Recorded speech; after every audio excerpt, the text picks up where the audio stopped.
Asif Nazrul sir দুর্দান্ত মেধাবী একজন ব্যক্তিত্বের নাম। তেলের জগতে সবাই যখন তেল দিয়ে নিজের সুবিধা খোয়াতে ব্যস্ত, সেখানে আসিফ স্যার সত্য কথা বলে অন্যায়ের বিরুদ্ধে আপোষহীন ব্যক্তিত্ব। তবে আসুন আরও জেনে নিই আসিফ স্যার সম্পর্কে। আসিফ নজরুল 1966 সালের 12ই জানুয়ারি ঢাকার লালবাগে জন্মগ্রহণ করেন। তিনি 1986 সালে দেশের সুনামধন্য ঢাকা বিশ্ববিদ্যালয় থেকে আইন বিভাগে স্নাতক ও 1987 সালে স্নাতকোত্তর সম্পন্ন করেন। এরপর 1999 সালে লন্ডন বিশ্ববিদ্যালয় থেকে তিনি পিএইচডি ডিগ্রি অর্জন করেন। তিনি একাধারে একজন বাংলাদেশি লেখক, ঔপন্যাসিক, রাজনীতি বিশ্লেষক, সংবিধান বিশেষজ্ঞ ও কলামিস্ট।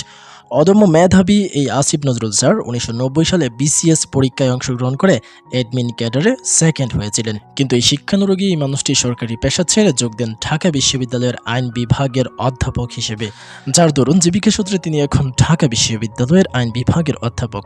তার প্রতিটি কথাই ফুটে ওঠে বাস্তবতা। কাউকে পড়ুয়া করে আমতা আমতা করে কোনো কথা তিনি বলেন না, যা বলেন স্পষ্ট ভাষায়। সেজন্য তিনি অনেকবার দুর্বৃত্তদের আক্রমণের শিকারও হয়েছেন।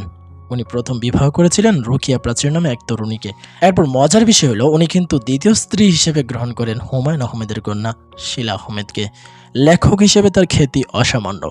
তার নন ফিকশনের মধ্যে রয়েছে সুশাসন, বিতর্ক ও আওয়ামী লীগের শাসনামল। ফিকশনের মধ্যে আছে উধাও, পাপ, দাখাল, তাদের এক রাত, আক্রোশ, বেকার ডিনার, প্রেম ইত্যাদি গল্প।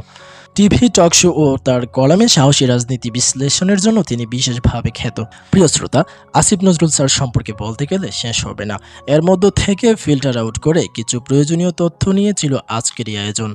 ধন্যবাদ।